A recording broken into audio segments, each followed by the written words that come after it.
To connect Webull to Empower, start by logging into your Empower app on your mobile device. Navigate to the Account Linking section, which can be found by tapping on the plus icon or Account tabs, depending on your app version. Once there, select the option to add an account or connect an institution, and use the search bar to find Webull.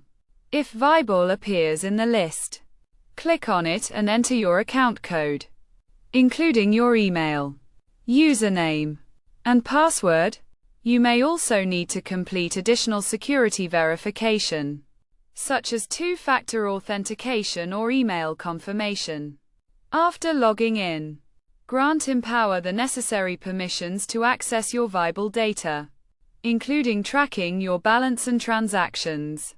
Finally, verify the connection, and Empower will sync with Webull to display your investment balance, transactions, and portfolio, although this may take a few minutes to appear. By following these steps, you can successfully connect Webull to Empower.